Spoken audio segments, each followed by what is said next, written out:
Good afternoon. I call to order the June 24th regular meeting of the Minneapolis Heritage Preservation Commission. For the record, my name is Marie Bjornberg and I serve as chair of the commission. Just a reminder to silence your cell phones and other electronic devices and to speak clearly into the microphone when speaking at the dais or giving testimony. Would the clerk please call roll so that we may verify the presence of a quorum?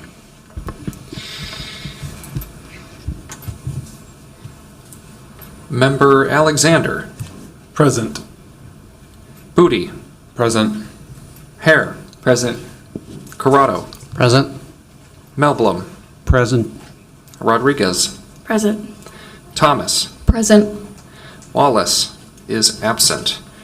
Vice Chair Maston is absent. Chair Bjornberg. Present.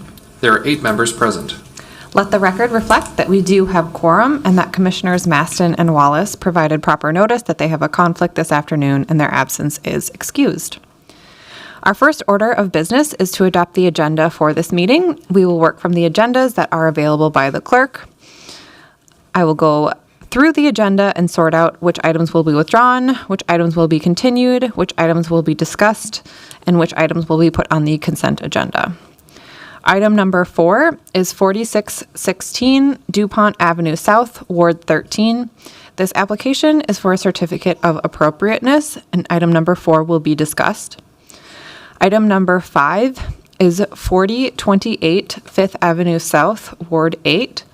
This application is for a certificate of appropriateness and will be discussed. So, the proposed agenda is the following items will have staff presentation, public comment, and commission discussion and action. Item number 4, 4616 DuPont Avenue South, Ward 13. And item number 5, 4028 Fifth Avenue South, Ward 8. Commissioners, may I have a motion to approve the proposed agenda? Alexander moves. Thank you, Commissioner Alexander. Is there a second? Melblom seconds. Thank you, Commissioner Melblom. Any discussion? All in favor say aye. Aye. Those opposed say nay. Any abstentions? The agenda is approved. Our next order of business will be to approve the minutes from our June 10th, 2025 meeting. May I have a motion to approve those minutes? Thomas so moves. Thank you, Commissioner Thomas. Is there a second? Booty seconds. Thank you, Commissioner Booty. Any discussion? Seeing none, all in favor say aye. Aye. Those opposed say nay. Any abstentions, including commissioners who were absent? Melblom abstains. Alexander abstains. Thank you. The minutes are approved. Before I open the hearing to public comments, let me summarize the process for conducting the public hearing. We will take each agenda item in order. Planning staff will present its report and commissioners may ask questions of staff. Then I will open the public hearing and we will hear from the applicant and commissioners may ask questions of the applicant. After that, we will invite public comment. If you wish to speak, we need you to do 2 things. Please make sure to sign up on the sheet over by the clerk. If you haven't done this already, you can do so afterwards. When you come up to testify, you must state your name and address for the record. Please keep your comments specific to the application before us. After the public comments are complete, I will close the hearing and commissioners will deliberate and act on the applications before us. So our first item is item number 4, 4616 DuPont Avenue South, Ward 13. This application is for a certificate of appropriateness and the staff report is presented by Rob Skalecki.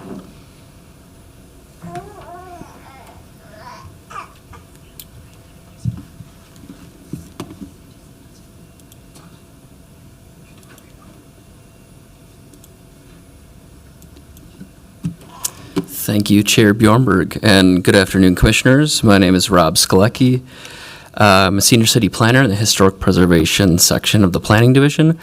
Today I'm presenting the stucco replacement and repair project at 4616 DuPont Avenue South. The subject property is a 2-story frame and stucco dwelling with a side gable roof. It was built in the classical revival style, originally constructed in 1921 for Harry W. Mathewson, who is the owner. It was designed by local architect Jacob Stone Jr. and built by J.E. Leslie, who is a contractor. The building was originally completed as a plaster veneer dwelling. Permit records do show, however, that plaster stucco has been replaced at the dwelling at different times. It's not currently known the extent of historic plaster or lath that still exists at the property. The most recent building permit that documents stucco work was issued in 1979, and it's believed that the building was significantly restuccoed at that point. But in the past, 1922, 1930, and 1940 were also permit dates where plastering had happened at the property. In March 2025, staff received a building permit application for stucco repair work at the subject property, and upon receiving more materials from the applicant, staff noticed that the work had already commenced without permit approval, and that a full north elevation wall had already been removed at the property. So the applicant has removed the stucco and metal lath on the north side with elevation, the north side of the property, which is the side elevation, noting that immediate work was needed to address safety issues that they noticed at the property, which could have led to falling stucco. So this is why the wall was removed prior to receiving the permit. The applicant is proposing to install a new metal lath and apply stucco to this elevation. They are not planning to remove full stucco walls on other elevations. They're just planning to do repairs and refinishing of the other elevations at the property.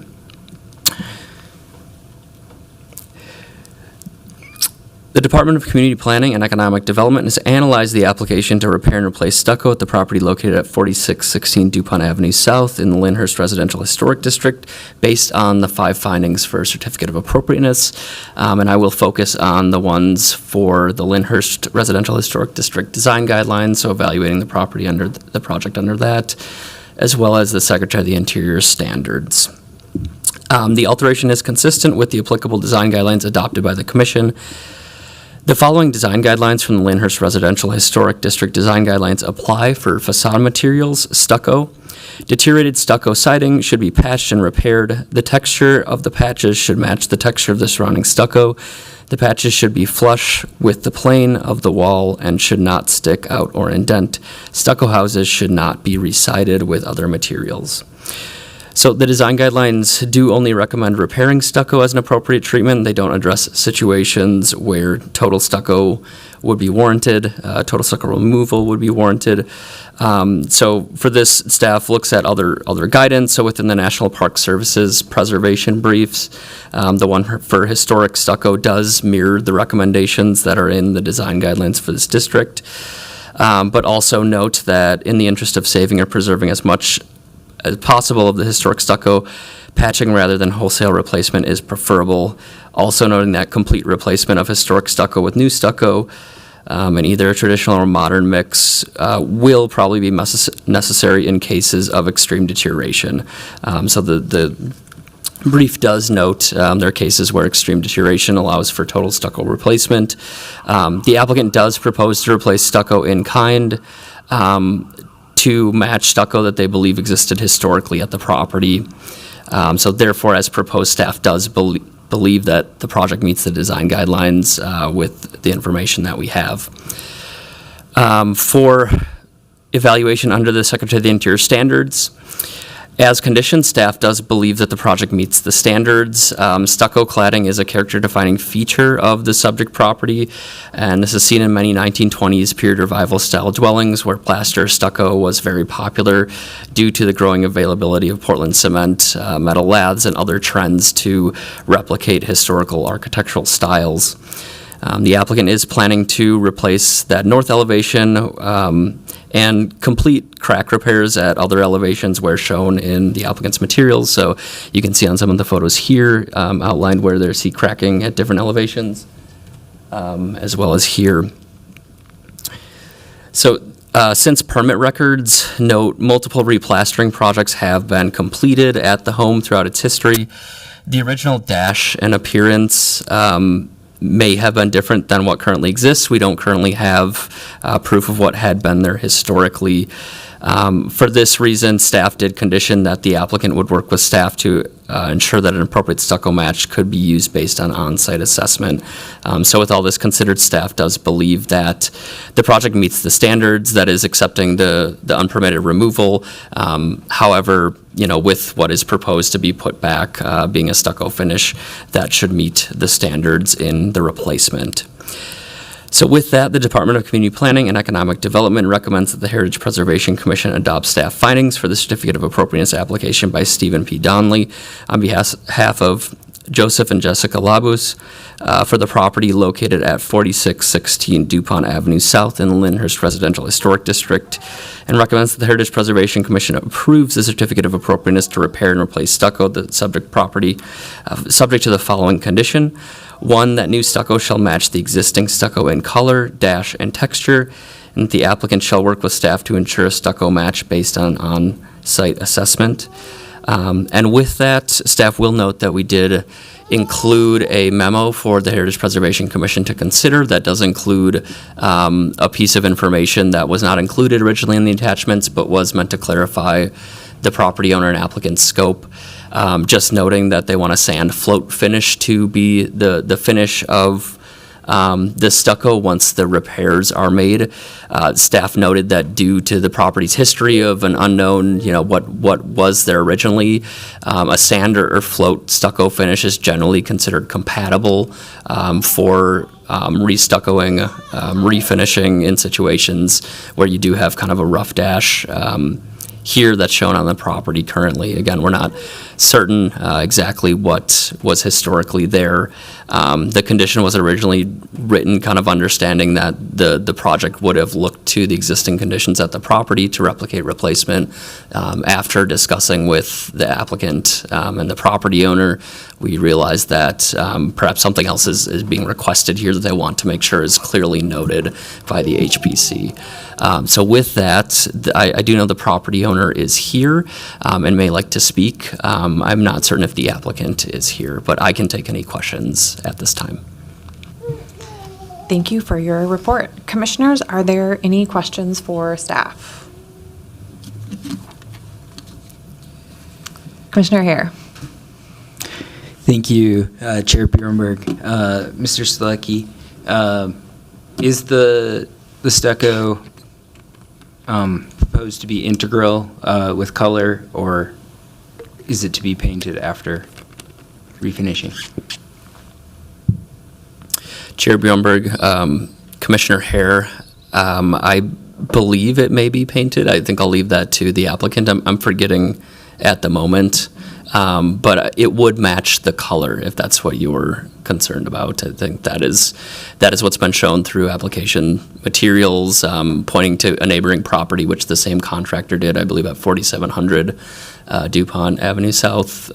So the same general color appearance of the existing stucco. Thank you. Any other questions for staff? I guess I have one question. I don't know when you got the memo. Does the information in the memo change the condition and how it's written from your perspective or in your opinion? Thank you, Chair Bloomberg, for that question. I think staff are open to having the condition modified, especially after discussing with the property owner. So removing part of the condition, I do understand that there's concern that how the condition is written, alluding to what is there currently, is not what is being requested. And again, since we are not certain what existed historically and what is being requested is a general, common simplified finish for stucco, it's something that we believe could be considered. Okay, thank you. That's very helpful. Any other questions for staff? Okay, thank you. I will now open the public hearing for this item. Is the applicant here and would they like to speak? I think we'd like the homeowner to speak first, if possible. If that's all right with the applicant? Sure. All right.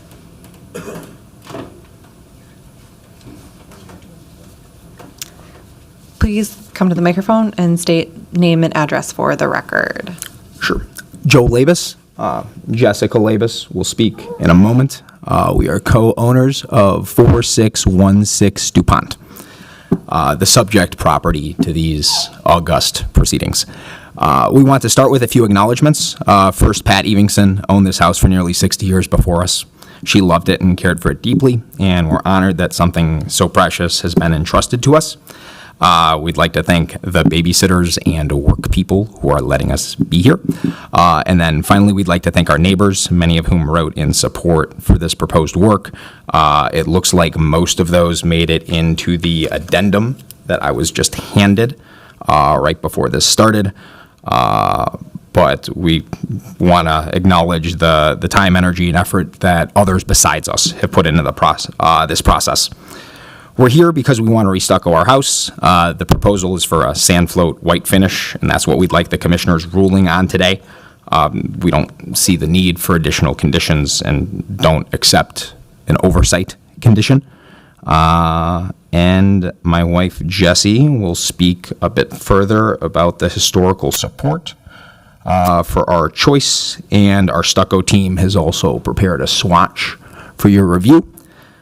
Finally, staff has offered comment on the process prior to stucco removal. In our opinion, this account is incomplete, and if the commission does have concerns relating to that part of the process, we are certainly prepared to address that further. Jess?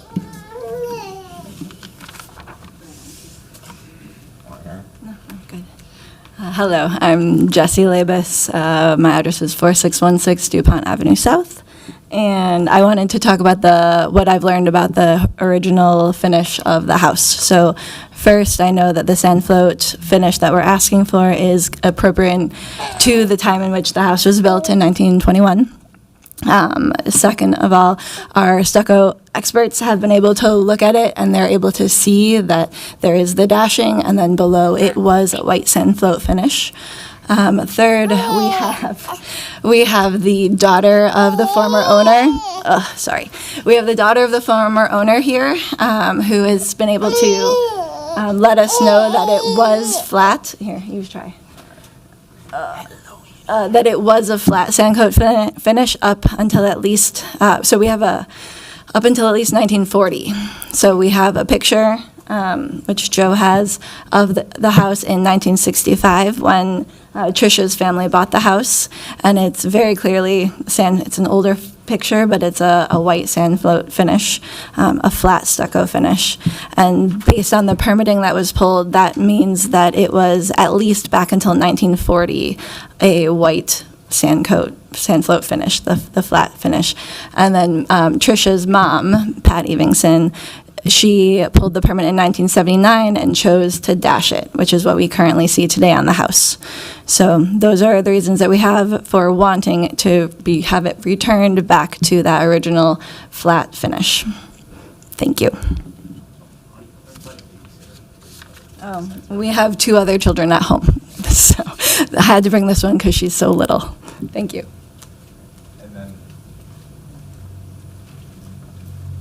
And then if it's acceptable to the commission, we'll have the applicants, the stucco guys, present the swatch. All right. Take it away, Steve and Brad. Yeah, if you have any materials to hand out, please give them to the clerk.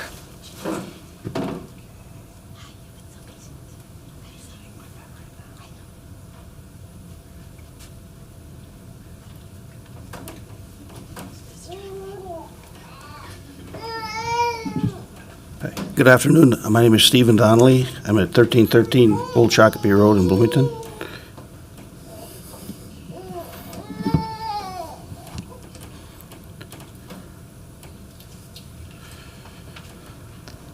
Did you guys have any comments or just handing out the? Addresses. Oh. On the color, maybe. Oh, the address on the color. Well, first off, they hired us to examine the stucco and see what's the matter with all the cracks. So we set some scaffolding up and realized that wow, that someone put some aluminum trim back on there in 1979. The same guy did the stucco work, and water ran behind there and it pulled the fasteners out. So that's on a Friday. So we immediately called the office to get a permit sent in on the Friday, the 23rd of March, 21st of March. You know, and then I called on Monday and I talked to the owners and I says, you know, this wall is pretty dangerous. They got, you know, a little 4.5-year-old child, Elizabeth, and then Joey's 6, and then little baby, and they got the dogs there. So I felt, man, this is kind of scary. This could fall down. So we tore it down Monday, called the office down here to the general number, the permit department. They were going to have someone give us a call back. They were very nice, and we never heard back from anybody, called again, and then 3 weeks later, March 11th, we did. April 11th, we did get some information back, communication back from the historic. So we did everything we could, and in the interest of safety, that's what we did. There's nothing that we put on the house that would require a permit yet or an inspection. So the stucco on there that we cut off, you can see where originally was a sand flow. You can see the layers for the base coat and the 2 finish coats and the sand float finish. I have a sample that you probably have all saw. So that's what we'd like to put back on there. Years ago, a sand float finish wouldn't bond to a sand float, but now we can make it bond. It doesn't come off. We just recently finished one in the same area at 4700 DuPont. We're actually still working on that. So almost it's the identical finish. Looks really nice with the brick colors that they have on the base. So. Thank you for those comments. Commissioners, are there questions for the applicant?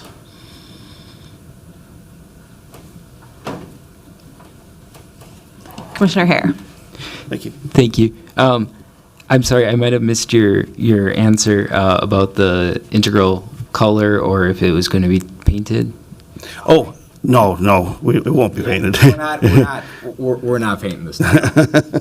I don't think he'll let me, but my father wouldn't let me either. So. Yeah, I mean, my father was in the business, my grandfather was in the business, so, I mean, that texture that's on there started probably in about 47 after the war. That's when this started going on, and lots of issues with homes that were built between about 1911, 1910 to 1923 with the lathing with the other wars going on, so what we found is what we kind of expected to find. I just didn't worry it was going to be that bad to tear it all off, but the other walls look pretty good shape, so. Other questions? I guess I would have one question. So the condition seems to be the sort of question here. Is it the entire condition? Is it parts of the condition? From what it sounds like, it is gonna still match the same color that is on the house. It's just gonna be a different texture? It'll be the texture that it was originally back when it was built in 1923. Yeah. But it'll be if I may, Steve. Sure. It'll be a different texture than what's currently on the house. And yes, the condition, specifically the piece about matching what's currently on the house is an issue because, like we've discussed, we're doing a different texture. So it's currently dashed. We want to go to sand float for the reasons we documented. And then we don't believe that staff oversight is necessary given the evidence that we've put forward here. Thank you. Commissioners, are there any other questions for the applicant? Okay, thank you. Are there any other members of the public who wish to speak for or against this item?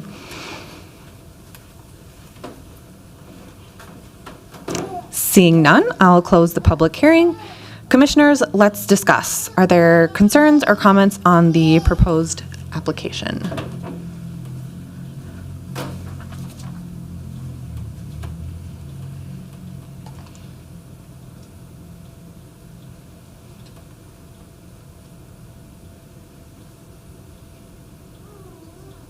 Commissioner Booty. Thank you, Chair Bjornberg.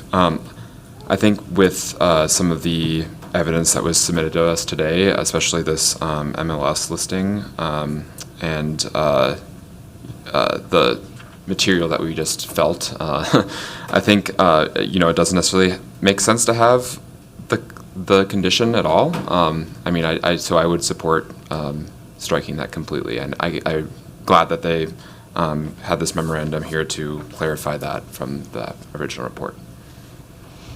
Thank you, Commissioner Booty. Yeah, I feel similarly, especially sort of being able to see the example, understand that it sort of will match in color and the textural changes. I think obviously what is there has been work that has happened, so understanding that that's not necessarily original. Commissioner Malblum. I agree thank you, sorry, Chair Bjornberg. I agree with that. I think, though, that the condition needs to probably stay in to make sure that any of the patching done on the rest of the house, the other three sides, that it actually matches. Thank you, Commissioner Malblum. Matches what? The existing texture that they're going to be patching against.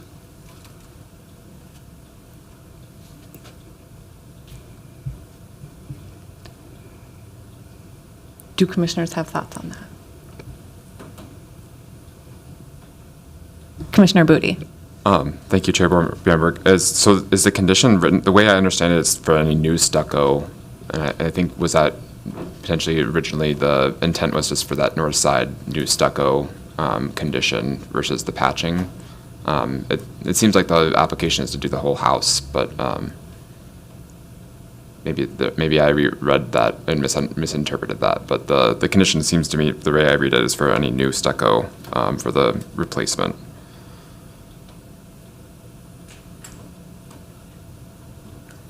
Can I clarify? I'm sorry, the public hearing is closed. Commissioner Hare. Yeah, my understanding was that the house was going to be completely recoated over with the new proposed sand float finish. I would agree with Commissioner Melblum that I would encourage you guys to keep the condition in there for staff oversight. Do staff have comments? Thanks, Chair Bromberg. I want to take I think it was your question, Commissioner Booty, about clarifying the scope of work versus the new wall versus patch and repair and the rest. I want to defer to staff, Rob Skalecki, to clarify that. Thank you.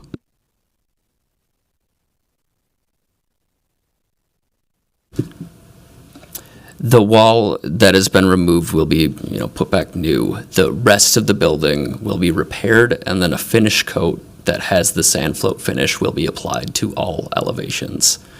So I think staff had some confusion too with how that was presented, but we understand after discussing with the applicant and the property owner exactly what is requested of the project. Thank you for that clarification. Commissioner Melblum. Yeah, so if that's the case, then I withdraw my comment because the whole house will match. Thank you.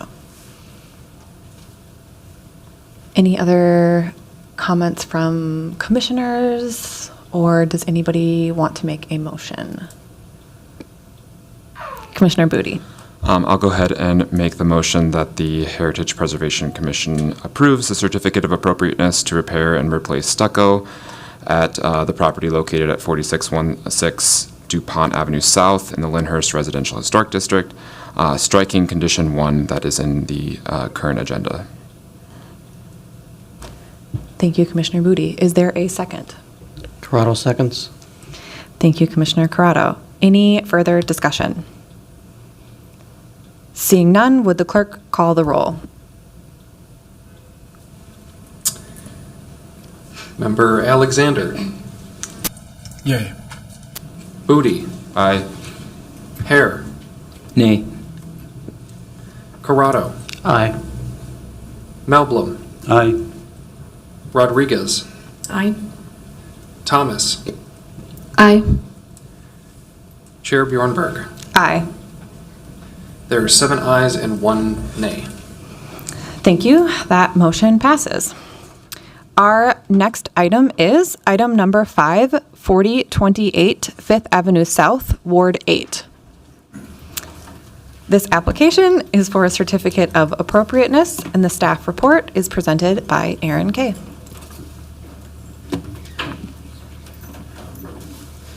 Good afternoon, Chair Bjornberg and Commissioners. My name is Erin Kay, and I'm a Senior City Planner in the Historic Preservation subsection of the Department of Community Planning and Economic Development, or CPED. I'm here today to present a Certificate of Appropriateness application for the property located at 4028 Fifth Avenue South in the Tilson-Built Homes Historic District. Here's a map of the property's location within the context of the historic district on the left.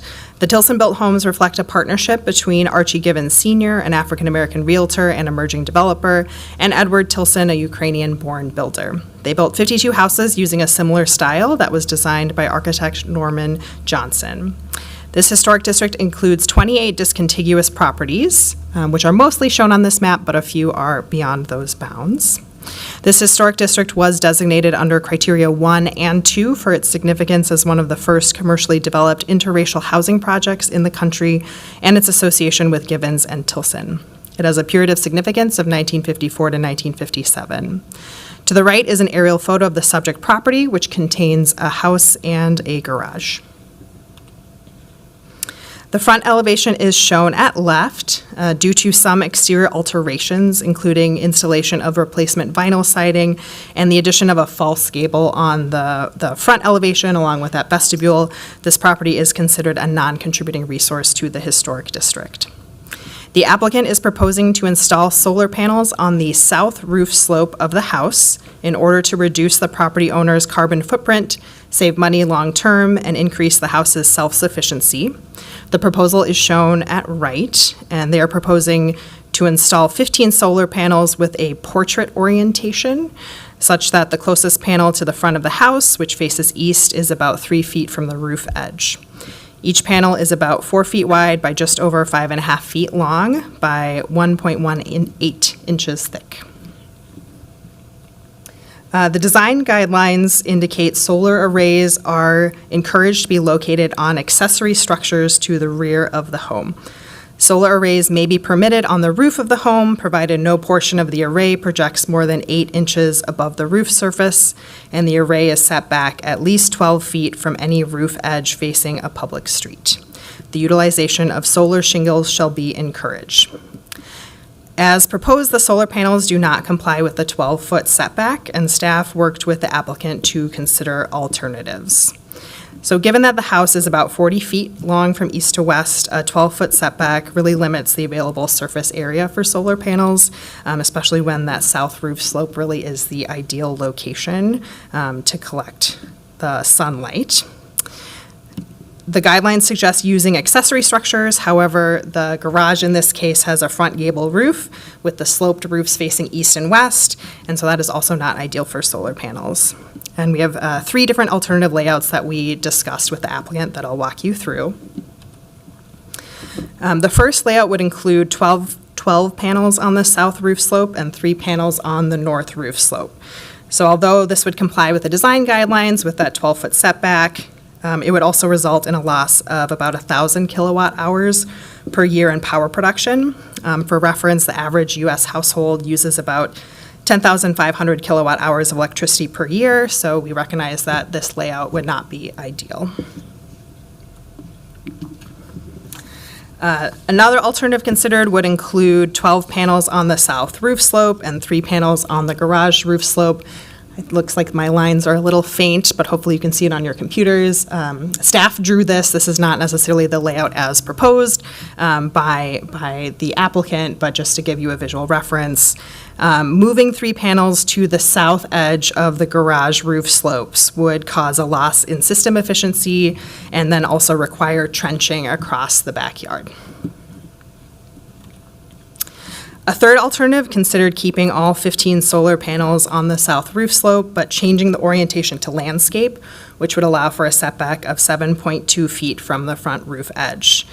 This is staff's preferred alternative because it maximizes the possible setback to reduce visibility from the public right-of-way, which we feel meets the spirit and intent of the design guidelines while also meeting the project goals.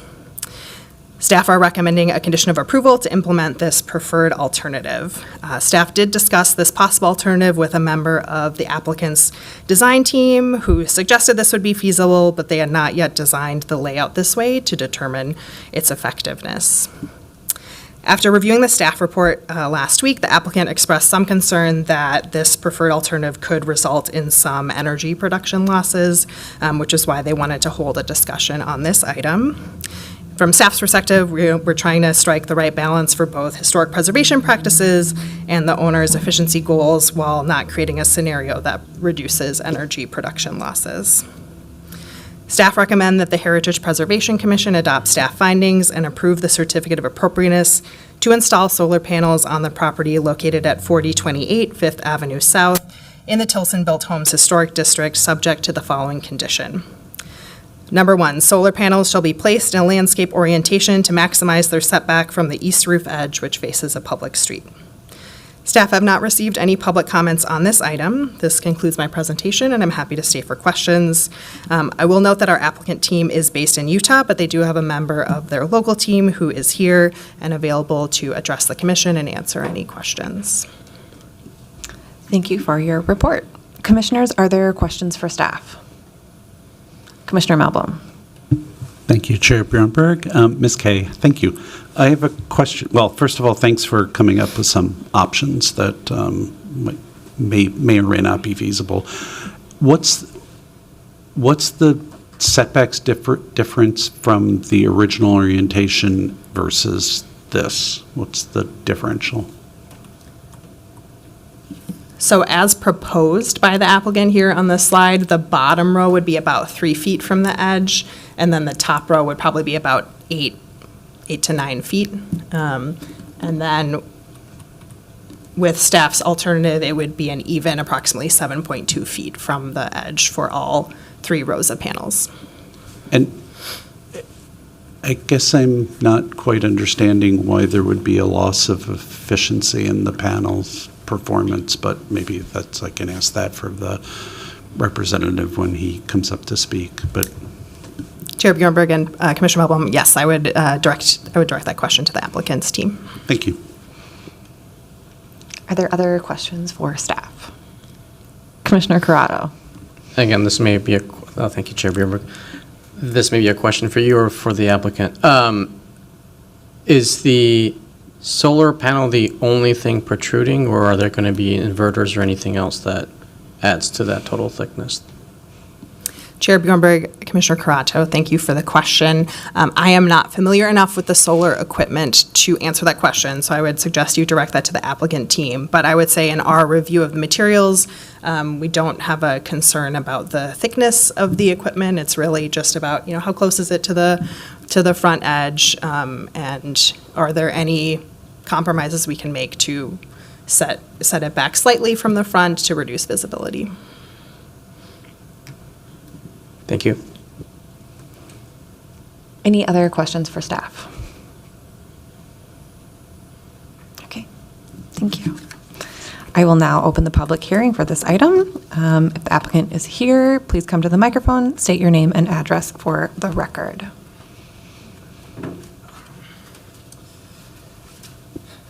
Yeah, I'm Jonathan Kelper, representing Blue Raven Solar at 7000 Orem Way in Utah. I believe that's the one on the application. In reference to your questions, the change in the orientation only offers like a marginal energy production loss because there's a longer string for each one of those rows, those 3 rows alternatively, which can account for a couple of kilowatt hours per year. And the other only stipulation there is typically if one of the inverters were to go out, assuming suboptimal performance, then more of those in addition potentially could develop problems. So like if the furthest left on the top row experiences some kind of malfunction, then all of the panels to the right of that would subsequently fall out, and it might be a matter of time before we can get a technician out there to repair that. So that's our primary concern there, and that's omitted by the way that the panels are strung in the proposed configuration. And I can't remember what your second question was. Was it as to the thickness of the panels? Yeah, I believe that 1.8 inches includes, from the distance from the shingle to the top of the panel. The panels themselves are quite a bit thinner, so. Thank you. Commissioners, are there other questions? Commissioner Melblom. Yeah, thank you, Chair Broberg. Sir, is the you said, I think you used the term meager loss of efficiency. Is that like 1%, 2%, or is it 10% or 15%? I couldn't speak to the exact numbers. Yeah, it's all a little bit contingent on the weather, obviously, but yeah, it's marginal. Yeah. Okay. Perfectly. Thank you. Are there other questions for the applicant? Okay, thank you. Thanks. Are there any other members of the public who wish to speak for or against this application? Seeing none, I'll close the public hearing. Commissioners, let's discuss. Are there comments on the application? Commissioner Melblom. Yeah, I think we should accept the staff's condition of making them landscape orientation if it really is a minimal loss of efficiency. I think that that's a fair compromise to try and reach, because the panels are not going to be the full 12 feet back, but it makes an attempt to make them less visible from the street. So I support this. Thank you, Commissioner Melblom. I will also say I appreciate staff's willingness to sort of work to find a optimal solution and say, okay, we aren't necessarily going to be able to get that full setback, but what's the best that we can do? I think that is really great, and it was also really helpful to sort of see the different options to think through, like, okay, yeah, what could work, and how do you sort of get the most energy production with the least visual impact? So, yeah, I would agree. Commissioner Alexander. Thank you. I would agree. I think the compromise seems very reasonable. The marginal drop-off in efficiency with the landscape orientation versus losing 3 panels to meet that 12-foot setback, I mean, it's definitely a reasonable concession, so I would also be in support of the recommended motion. Thank you. Any other comments, or would anybody like to make a motion? Commissioner Melblom. Yeah, I'll make a motion that the Heritage Preservation Commission approves the certificate of appropriateness to install solar panels on the property located at 4028 Fifth Avenue South in the Tilson-Built Homes Historic District, subject to the following condition. 1, solar panels shall be placed in a landscape orientation to maximize their setback from the east roof edge, which faces a public street. And I just would like to add that I'd like to thank the homeowners for being thoughtful citizens of doing this. Thank you, Commissioner Melblom. Is there a second? Alexander seconds. Thank you, Commissioner Alexander. Any further discussion? Seeing none, would the clerk call the roll? Commissioner Alexander. Aye. Booty. Aye. Hare. Aye. Corrado. Aye. Melblom. Aye. Rodriguez. Aye. Thomas. Aye. Chair Bjornberg. Aye. There are 8 ayes. Thank you. That motion passes. That concludes our public hearing items. Do staff have any announcements? Yes, Chair Bjornberg. I'm Andrea Burke. I'm the supervisor for the Historic Preservation Team in CPAD. I have a few announcements. One of them regards meeting in this building. We've received word that council chambers will be opening again relatively soon. It's not final yet, but boards and commissions such as the HPC will continue meeting in this room for the foreseeable future. So I think you're all very familiar with finding your way to this building, so that should not be an issue. Wanted to also mention that the African American Heritage Work Group wrapped last week after their year-long meeting period. Their last meeting was on June 17th, which was Tuesday, and there was a resolution that was coordinated in their honor, and there was a lot of very good response and comments made about the work that was done, and Aaron has done a lot to work to get that report out into the hands and under more eyes, and I'm sure we will have more updates for it on it for you along the way as we're still working on kind of rolling it out. Some of the work that came through the context more publicly. That is not done yet. That is still in I think the Historical Society's hands because we received a legacy grant for it. But, some of the work that the work group did, being able to make that public, I think, goes a long way in the city's efforts. Also wanted to mention the National Alliance of Preservation Commissions is organizing a short course of sessions. It's kind of like a virtual online conference for 2 days. It is August 20th and 21st. And as we are NAPC members, since we are hosting the conference in 2026, there's a reduced rate. If commissioners would be interested in attending, I can forward that to people if they're interested in participating in that. And then also there are variety of NAPC training courses. And I guess if just to kind of get a visual of anybody who's interested, I can forward those on as they come in. I haven't done it for the past few months I don't have a great reason. But many of those are often offered at no charge to members of NAPC. So I've attended a number of them. I think they're really helpful and interesting to see what other cities are doing in a variety of topics on historic preservation. So I guess quick, just visual, who would be interested in receiving more emails from me about these. All right. I see a majority, so that's good. For those who don't, you're welcome to delete.